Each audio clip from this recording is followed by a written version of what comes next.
पिछली 2 कड़ियों में मैंने आप सभी के साथ स्वाति जी का केस शेयर किया है। ये स्वाति जी की केस की तीसरी कड़ी है। पिछली 2 कड़ियों के लिंक आपको नीचे डिस्क्रिप्शन बॉक्स में मिल जाएँगे। हमने देखा कि स्वाति जी ने पास्ट बर्थ में एक ऐसी महिला का रोल प्ले करा है, जिसे एक बेहतरीन व्यक्ति जिसे कह सकते हैं, जो अपनी पत्नी से बहुत प्रेम करता है हर तरह से। उसको इमोशनली सपोर्ट देना, वो जब अगर वो अपने सास-ससुर से अलग रहना चाहती है, तो इसमें भी उसकी सपोर्ट करी। उस ज़माने में जब लोग फ़िल्में देखना एक मतलब बुरे कार्य की श्रेणी में रखा जाता था, उस वक़्त में भी अपनी वाइफ़ को, क्योंकि उसकी इच्छा है फ़िल्म देखने के लिए, इसलिए उसकी इच्छा की पूर्ति करना। यहाँ तक कि उसे मेहंदी लगवाने का शौक है, तो उनके हस्बैंड उनसे इतना प्रेम करते हैं कि वो कहते हैं कि हाँ, तू मेहंदी लगा हाथों में, लेकिन फिर तू कपड़े ना धो, बर्तन ना माँज, कहीं तेरी मेहंदी ना खराब हो जाए। जिसे हम कह सकते हैं कि बिल्कुल एक रानी महारानी की तरह रखना जिसे हम कहते हैं ना, कुछ इस तरह का ट्रीटमेंट स्वाति जी को अपने पास्ट बर्थ में अपने हस्बैंड से मिला।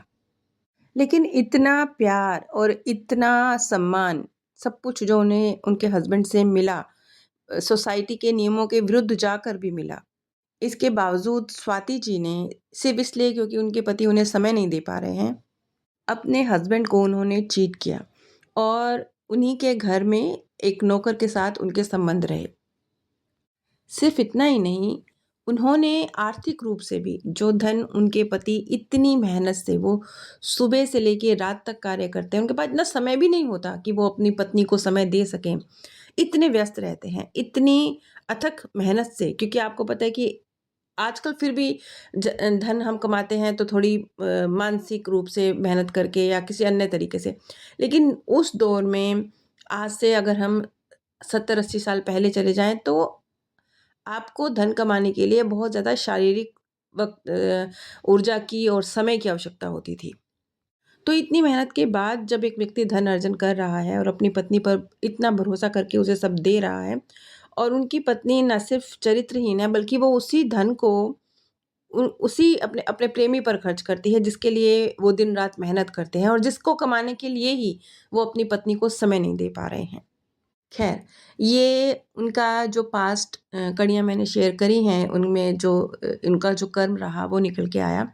लेकिन अब उस बर्थ में, एक्चुअली उस बर्थ में इनके इस अफ़ेयर के बारे में किसी को कुछ पता भी नहीं चला। कुछ दबी-दबी सी बातें उठी, कुछ जैसे थोड़ा बहुत किसी को डाउट होता है कि शायद इस महिला का किसी अन्य पुरुष के साथ संबंध है, लेकिन एक जो बात सामाजिक रूप से फैल जाए या उनके पति तक पहुँच जाए, ऐसा कुछ भी नहीं हुआ। यहाँ पर आप समझ सकते हैं कि कोई कुकर्म आप कर रहे हैं और आपको लग रहा है किसी को पता ही नहीं चला। वॉव! तो आप बड़े खुश होते हैं कि हमने काम भी कर दिया और किसी को पता ही नहीं चला। लेकिन ये हमें याद रखना चाहिए, किसी को नहीं पता चला ऐसा नहीं होता। ये कुदरत के कानून में सब रिटन है। ख़ैर, तो एक दृश्य में स्वाति जी कहती हैं, मेरे अपने पति से लड़ाई हुई है और ये लड़ाई इसलिए हुई है, पिछले लगभग 1 महीने से वो मेरे साथ बिल्कुल भी समय नहीं गुज़ार रहे हैं। मेरे सोने के बाद घर पहुँचते हैं और मेरे जागने से पहले घर से निकल जाते हैं। इसलिए क्योंकि व्यवसाय बहुत बढ़ चुका है और हमारी अब कई दुकानें खुल चुकी हैं और मेरे पति को उन सभी दुकानों पर क्या चल रहा है, इस पर नज़र रखनी होती है। वो अपने काम को लेकर बेहद पक्के हैं। आप उन्हें वर्कहॉलिक कह सकते हैं। वो कोई भी काम कल पर नहीं टालना चाहते। इसलिए जैसे-जैसे उनका काम बढ़ता जा रहा है, उनके पास मेरे लिए वक़्त कम होता जा रहा है। लेकिन अगले दृश्य में वो कहती हैं,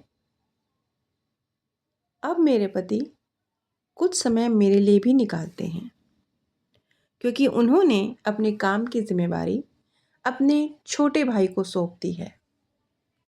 लेकिन अब मैं नहीं चाहती कि वो अधिक समय घर पर रुकें। मैं चाहती हूँ कि वो पहले की तरह ही कार्य करते रहें, क्योंकि उनके घर पर रहने से मेरी आज़ादी में खलल पड़ता है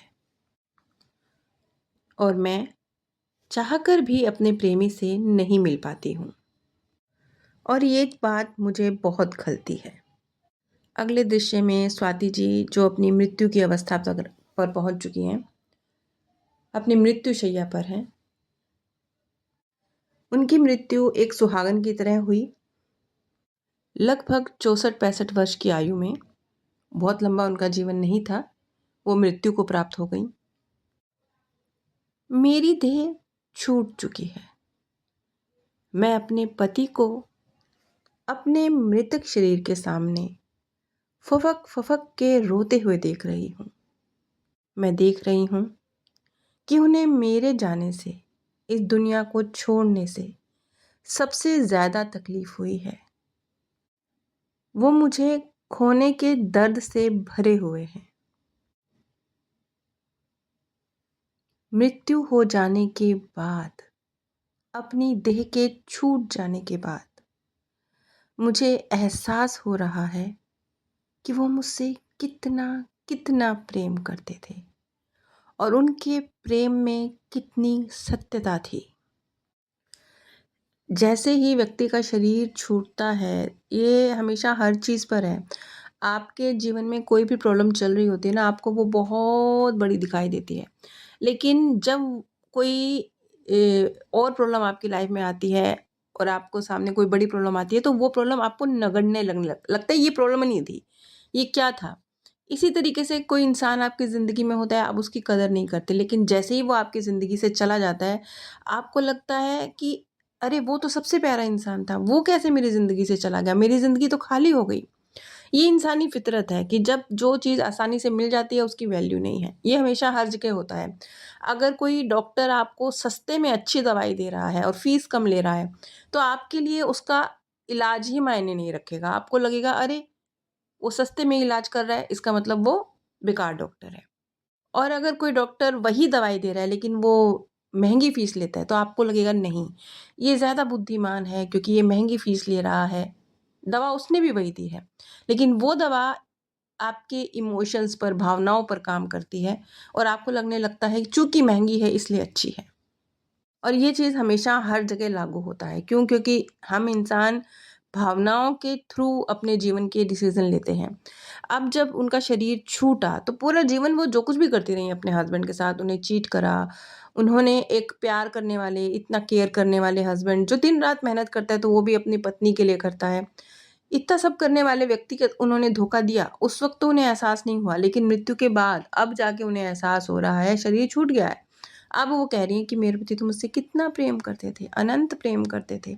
उनके जो आँसू बह रहे हैं ये तो मतलब दिल से आह निकल रही है मेरे लिए।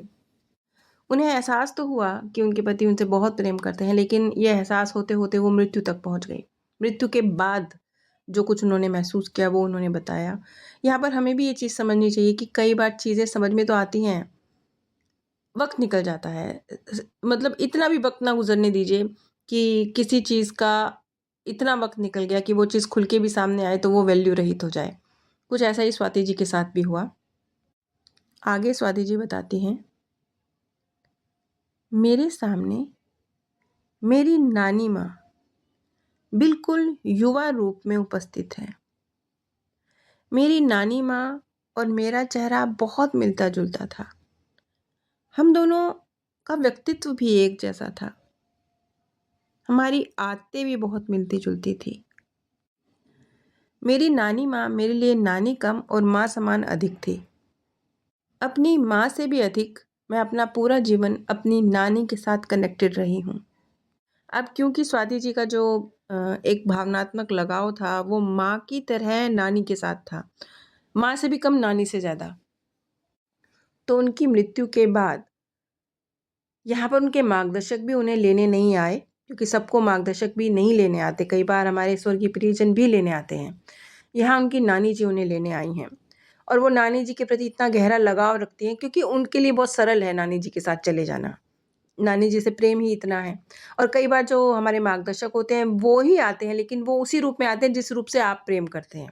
यही वजह है कि जब आप किसी का नियर डेथ एक्सपीरियंस सुनेंगे तो सब लोग अलग अलग बोलते हैं। जैसे कुछ लोग तो ये भी बोलेंगे कि हमें हमारे गुरु लेने आए हैं, जबकि उनके गुरु तो धरती पर विद्यमान हैं, जीवित हैं, लेकिन वो बोलेंगे नहीं हमें हमारे गुरु लेने आए हैं।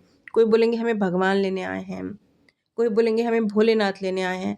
ऐसा नहीं होता, ऐसा नहीं है कि उन्हें भोलेनाथ लेने आए हैं या उनके उनके गुरु लेने आए हैं।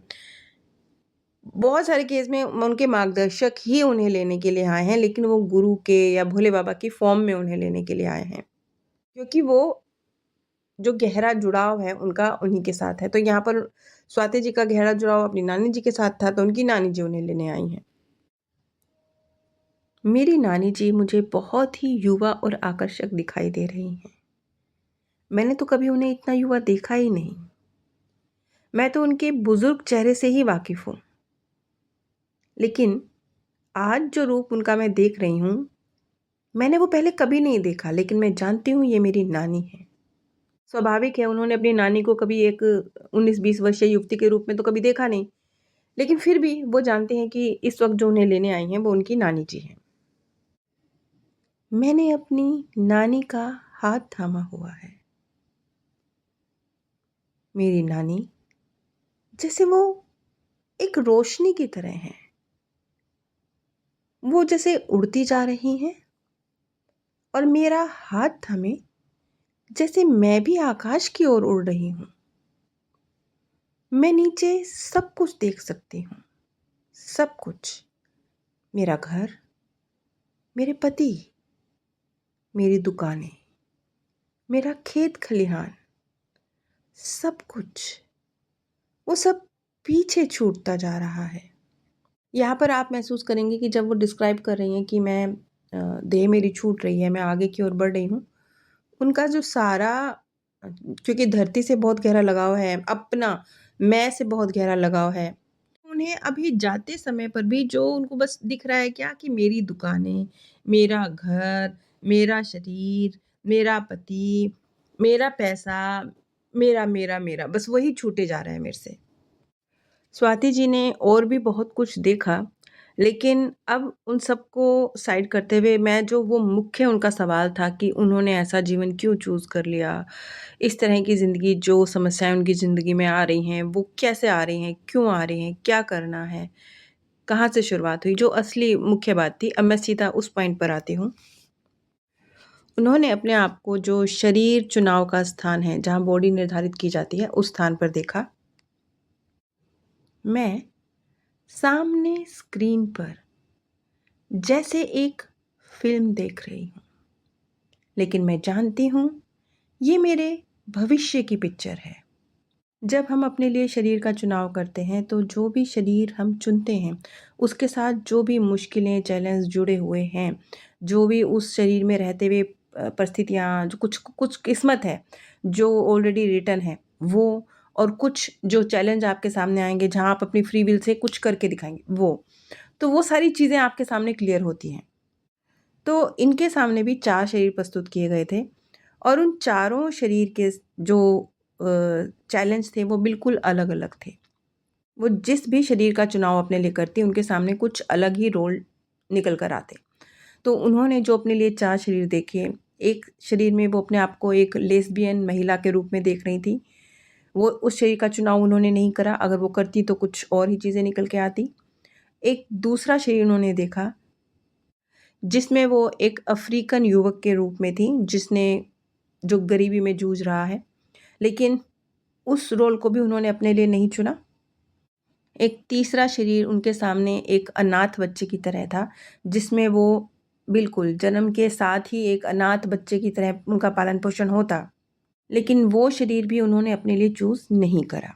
लेकिन अब जो वर्तमान का उनका शरीर है, एक महिला के रूप में, एक ठीक-ठाक शक्ल-सूरत की सामान्य महिला के रूप में, एक भारतीय महिला के रूप में जो उनका शरीर है, उसका उन्होंने चूज़ किया। और इस शरीर का जो कनेक्शन है, जो वो इस बर्थ में जहाँ उन्होंने जो भी एक चरित्रहीन महिला का रोल जो उन्होंने प्ले करा, उसके साथ जाके कनेक्ट होता है। तो इस बर्थ का कनेक्शन, प्रॉब्लम्स का कनेक्शन जहाँ पर जाकर जुड़ रहा है, वो चीज़ें खुलकर सामने आई। तो ये जो शरीर उन्होंने चूज़ किया, अब इनको शिकायत थी ना, क्यों चूज़ कर लिया? मेरे भाग्य में ऐसा ही क्यों है? तो ये चीज़ें उनके सामने क्लियर हुई कि क्यों उनके भाग्य में ये जो दिक्कतें आ रही हैं, क्यों आ रही हैं। वो बताती हैं कि स्क्रीन पर जो उन्होंने अपने लिए शरीर चूज़ किया है, वो उन्हें किस रूप में दिखाई दिया। मैं अपने आप को एक 25-26 वर्षीय महिला के रूप में देख रही हूँ। एक ऐसी महिला जो बहुत मेहनती है, जो अपने आप को भी पीछे रख कर अपनी फैमिली के लिए करती है। एक आशावान और मेहनती औरत, जो मुश्किलों में भी एक आशा और उम्मीद का साथ नहीं छोड़ती है। मैं अपने आप को एक इस तरह की भारतीय साधारण परिवार की महिला के रूप में देख रही हूँ, जो बहुत ही आशावान है, मेहनती है। इसके बावजूद उसके जीवन में कुछ बेहतर नहीं होता है, बल्कि हर वो चीज़ जिसके लिए वो ये सोचती है कि आने वाले कल में आज इतनी मेहनत करी है तो वो बेहतर होगा, वैसा कुछ नहीं होता। बहुत मेहनत के बाद भी जो उसका आने वाला कल है वो मुश्किलों में घिरा रहता है। यहाँ पर मैं आपके सामने 2 चीज़ें क्लियर कर दूँ। पहला, अब ये बात जब आप सुन रहे हैं स्वाति जी के मुँह से, तो आपके मन में ये सवाल आएगा कि अच्छा, ये चीज़ निर्धारित है कि इतनी मेहनत कर ली और इसके बाद भी नतीजा नहीं मिला, तो ये चीज़ निश्चित है।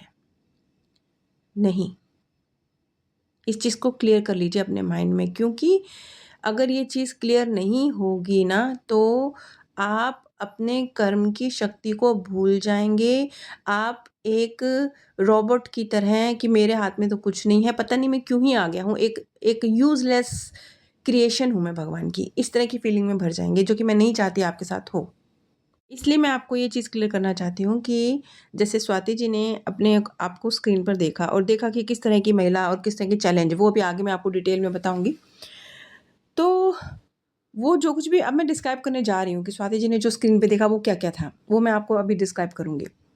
लेकिन इस चीज़ को डिस्क्राइब करने से पहले मैं आपको एक चीज़ क्लियर करना चाहूँगी। आप उस स्क्रीन पर भी जो कुछ देख रहे हैं, वो कैसे दिखता है? वो ऐसे दिखता है कि किस्मत में जो लिखा है आपके, वो जो चीज़ें निश्चित हैं, रूपेण निश्चित रूपेण बदलेंगी नहीं, वो आपको दिख रही हैं। लेकिन उसके बाद आप रिएक्ट भी तो करते हो ना, आप यूज़लेस क्रिएशन थोड़े हो परमात्मा की। जो भी सिचुएशन आपके सामने आती है, सामने वाले ने आपको डंडा ही मार दिया मान लो, हैं? तो यहाँ पर भी तो आप अलग-अलग तरीके से रिएक्ट करते हैं। हो सकता है आप दूसरा डंडा उठाते हैं और तेज़ उसके सिर पे मारते हैं, उसका भी सिर फाड़ देते हैं। या ये हो सकता है कि आप दर्द में चले जाते हैं, आप पुलिस स्टेशन चले जाते हैं। या ये हो सकता है कि आपको पता है कि गलती तो मेरी ही थी, ये व्यक्ति को ट्रिगर तो मैंने ही किया था, गलत काम इसके साथ मैंने ही किया है। आप ये सोच कर कि नहीं भैया गलती मेरी है, मैं पीछे हटता हूँ। कुछ भी आपका अलग-अलग रिएक्शन होगा ना, एक ही परिस्थिति में अलग-अलग तरीके से आप रिएक्ट करेंगे। तो वो जो आपका रिएक्शन है, वो आगे जो आने वाली कड़ी है, जीवन का जो अगला स्टेप होगा ना, उसको टोटली चेंज कर देगा। टोटली, बिल्कुल, एकदम 360 डिग्री चेंज कर देगा। इसीलिए तो ये बात बोलते हैं ना कि आप एक मतलब आपने एक बात सुनी होगी, जो जैसे ये बोला जाता है कि आपका जो हर डिसीज़न है वो एक नया यूनिवर्स क्रिएट कर रहा है। वो ये क्यों बोला जाता है? वो इस बात के लिए एक्सप्लेन करने के लिए बोला जाता है कि आप हैं, आपके बहुत सारे अंश जो अलग-अलग जो भी आप डिसीज़न ले रहे हैं, मान लेते हैं परिस्थिति आई, परिस्थिति में आपने एक डिसीज़न लिया, तो एक रियलिटी क्रिएट होगी, दूसरा डिसीज़न लिया, दूसरी रियलिटी क्रिएट होगी, तीसरा डिसीज़न लिया, तीसरी रियलिटी क्रिएट हो गई। एक बच्चा पढ़ाई में फ़ेल हो गया, वो आगे कंटिन्यू करता है पढ़ाई, तो एक रियलिटी क्रिएट होगी कि वो पढ़ाई में अच्छा हो रहा है और वो आगे अच्छी जॉब हासिल कर रहा है। दूसरी रियलिटी, उसने सोचा कि मैं पढ़ाई छोड़ रहा हूँ, मैं तो कहीं जाकर बर्तन माँजने की जॉब कर लूँगा। एक रियलिटी क्रिएट होगी कि वो आगे भी जाके ग्रो नहीं कर पा रहा, मज़दूर के रूप में ग्रो कर रहा है। फिर एक तीसरी रियलिटी क्रिएट होगी कि वो सोचता है कि नहीं यार, मैं ये पढ़ाई में तो मैं कमज़ोर हूँ, तो जिस चीज़ में मैं अच्छा हूँ, मैं वो चीज़ चूज़ करता हूँ। या उसने तीसरा स्टेप उठा लिया, तो अब वो भी जिस भी चीज़ को चूज़ कर रहा है, उस चीज़ में ग्रो कर रहा है, उस चीज़ में महारथी बन रहा है। अलग-अलग रियलिटी क्रिएट हो रही हैं, अलग-अलग रियलिटी क्रिएट हो रही हैं। आपका हर डिसीज़न एक आत्मा का जो हर डिसीज़न है वो एक नई रियलिटी क्रिएट कर रहा है। इसीलिए ये बात कही जाती है कि हर यूनिवर्स में जहाँ पर भी आप मौजूद हैं, आपका हर डिसीज़न आपके एक नए रूप को शेप दे रहा है, एक नई ज़िंदगी का निर्माण कर रहा है। इसीलिए कहते हैं कि कहीं तो आप हो सकता है कि कहीं राजा का जीवन जी रहे हों, जो आपने सपना देखा है, कहीं आप भिखारी का जी रहे हों, कहीं आप एक स्टूडेंट का जी रहे हों। क्यों? क्योंकि आपके डिसीज़न ने आपका बिल्कुल ही जीवन उलट-पुलट के रख दिया। तो ये वाली चीज़ रहती है। तो जो आप स्क्रीन पर देखते हैं ना बॉडी का निर्धारण करते समय सामने स्क्रीन पर, तो वो जो कुछ भी आप देखते हैं, उसका जो निर्धारण होता है, वो आपके किस्मत आपको दिखाई जा रही है, लेकिन जो कर्म करेंगे उसके जो अलग-अलग रिस्पॉन्स आपको मिलेंगे, वो आप देख रहे हैं। तो वो जो कुछ भी स्क्रीन पर देख रही हैं, वो एक तरह से जो रिस्पॉन्स करेंगी, उसका रूप है। वो दूसरी तरीके से रिस्पॉन्स करेंगी तो उसका रूप अलग होता है, वो तीसरी तीस कि उसका रूप अलग हुआ, वो सब देखेंगी। ऐसे ही आकाशीय रिकॉर्ड में देखते हैं आप। ऐसे ही जब आप वो लाइब्रेरी में जो आकाशीय रिकॉर्ड की लाइब्रेरी है, वहाँ आप देखते हैं, वहाँ पर भी आप ऐसे ही देखते हैं कि ये होता तो क्या होता? वहाँ पे आप बिल्कुल और भी ज़्यादा डीप में देख लेते हैं। वहाँ आप ऐसे देख लेते हैं कि ये व्यक्ति जिसके साथ मैंने गलत किया, इसकी जगह पे मैं होता तो मैं कैसा महसूस कर रहा होता? तो सब कुछ। तो यहाँ पर ये इस तरीके से चीज़ें निकल के आएँगी। अब वो उन्होंने जो बॉडी का निर्धारण किया था अपने लिए, क्यों किया? क्या रीज़न था उन्होंने आज जो महिला का शरीर उनको मिला, वो मिला है?